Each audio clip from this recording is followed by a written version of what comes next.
Guzowski falls in that Nicholas category, effectively wild. Keeps you on your toes. And puts you back in the dugout. Ball State walks a pair in the 8th, otherwise strikes out the side, and welcome back Nolan Guzowski. Payoff. Swinging a drive. Deep left center field. Hunter is back. And that thing is gone. John Ricotta wanted to make it 3-0 on the first pitch of the at-bat. He just had to wait a couple more. And that's sent into left field. That's a single and more. Ginder scores. It's an RBI double for Peltier. And Ball State, no hit through 4 1/3. Takes the game's first lead in the bottom of the 7th. I don't know who this Brendan Burns is, but he can stay. Strikes out the side in the 8th. Tie game.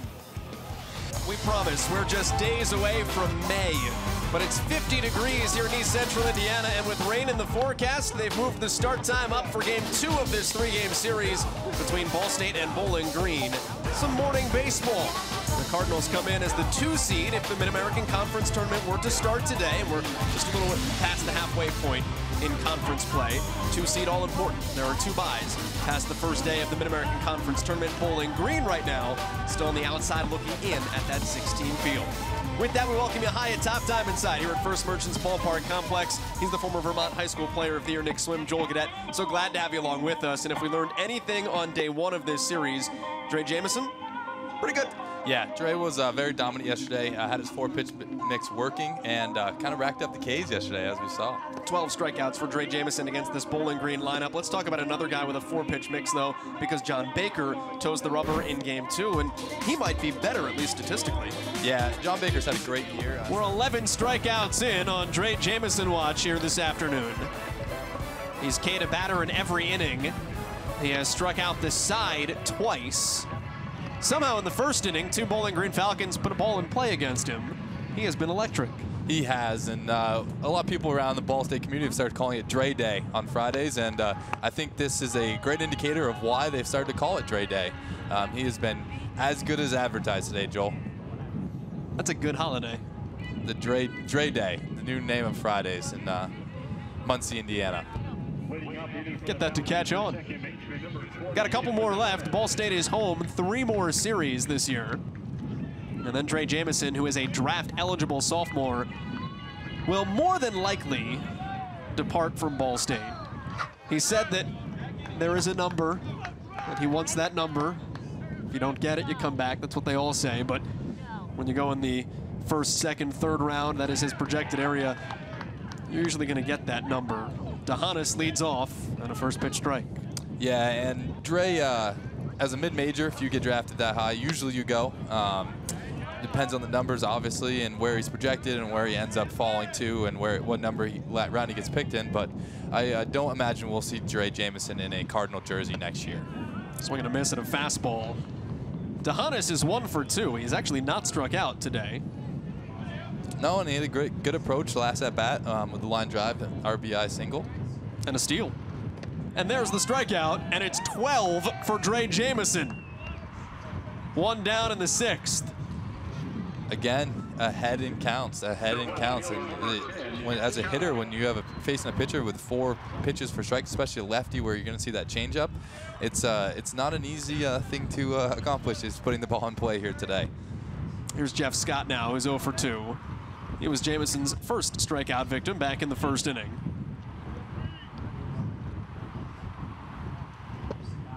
And he's behind in the count to start things off. 1 ball and no strikes. I was actually talking to Dre earlier in the week, and I said, have you had the thought sink into your mind that this may very well be your last finals week as a traditional college student, your last week in college as a regular student, not going back and taking classes online and finishing your degree? And he said, no, I really hadn't, but now that I am, it's kind of a weird feeling. Absolutely, and that's the interesting thing that...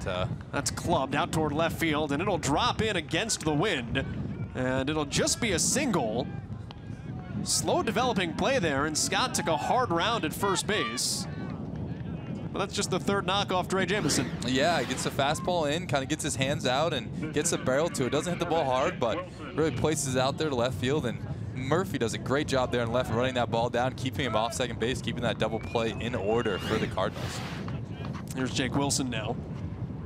Yeah, and speaking about going to class and everything, that's the interesting thing about the MLB draft is you go after your junior year, but if you're 21, you can go after your sophomore year.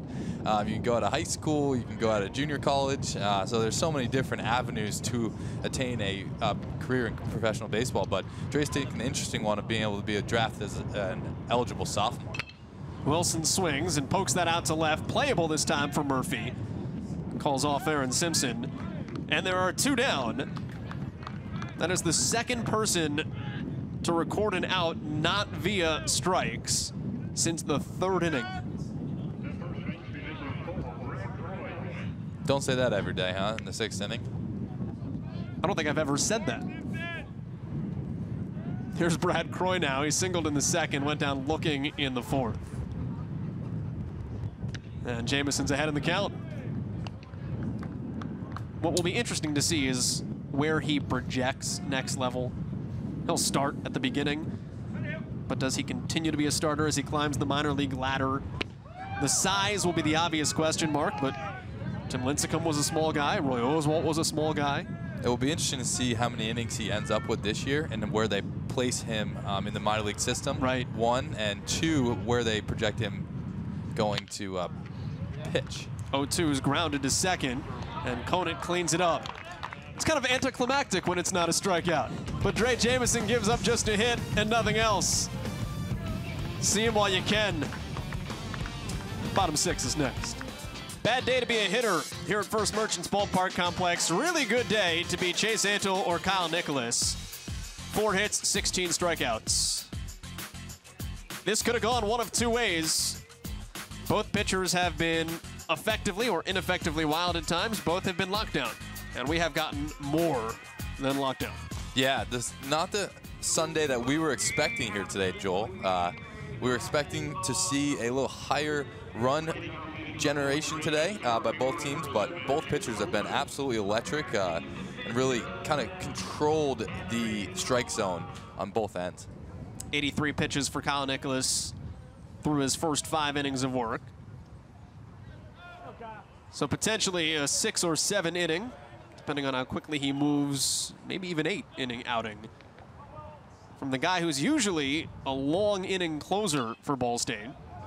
First pitch to Jake Wilson's fouled off. He's stretched out to go 3 or 4 innings a lot this season. The old Sparky Lyle save. To only be at 80, 87, you said, is a pretty impressive feat after throwing 25 in the first inning. 1-1. Wilson walked back in the first. The only inning BG has had 2 base runners.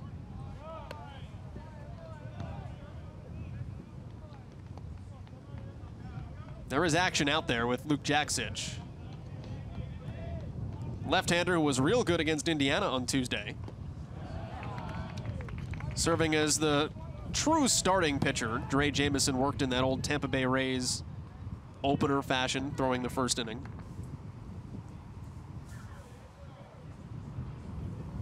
Two-two. And the count is full.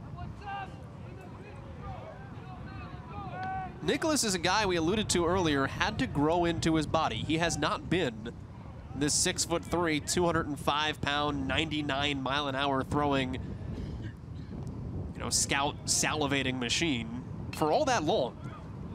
Should be easy for Will Baker. And he stays with it and gets the out. Yeah, tough in-between hop there by Baker. Does a good job kind of keeping his chest in front of it. Picks it up and makes a strong throw to first on a close play. That's a really good job of umpiring by Ron Arnsberger. Bang, bang call at first. And now Jeff Scott, who's 0 for 2. He went down looking in the first inning. It's one of these problems, if only all of us were cursed with it. Love to sympathize with somebody who, Kyle Nicolas was admittedly short as a freshman in high school. He was the point guard of his high school basketball team in Massillon, Ohio, Massillon Jackson. And really sprung up late in his high school career, committed to Ball State as a junior, throwing 85 miles an hour. So imagine Rich Maloney's surprise when all of a sudden he gets this 6'3", wiry, 180-pounder who's starting to throw 92. And then turns into this guy who is a legitimate, not only draft prospect next year, but first-round pick. That's crushed. Into the wind, though. And Mac Murphy with a can of corn. Well, the thing, too, when Kyle Nicholas got to campus at Ball State, he was actually injured.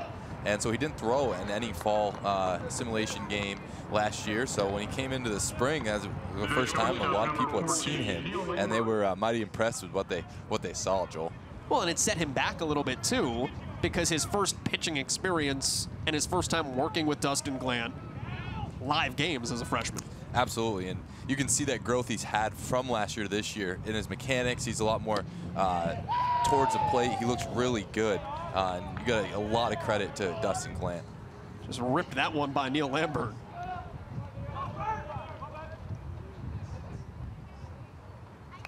One's fouled off. Dustin Glant throws it around, and Rich Maloney throws it around too. And you have to take it seriously because it's happened here before. Brian Bullington in 2002 was the #1 pick overall of the Pittsburgh Pirates. And if you're going to talk about 6'3", 200 pounds, lives in the high 90s, money on the line, and big-time prospect status for a guy like Kyle Nicholas, it's got to be a weird pressure. There's Bullington. Yeah, someone's going to take a chance on him for sure, and it would be interesting to see if it's in the first round, second round, third round, but he's going to be in one of those top 3 rounds for sure. Well, it depends how the numbers look when he comes back as a junior, full-time starter. Yeah, and he'll be in the Cape this summer, so that'll give him a lot of good exposure as well. Payoff. Got him! 9 strikeouts for Kyle Nicholas. Look at that smile. Sits down the side here in the 6th. He is not allowed a hit since the 3rd. Hit that.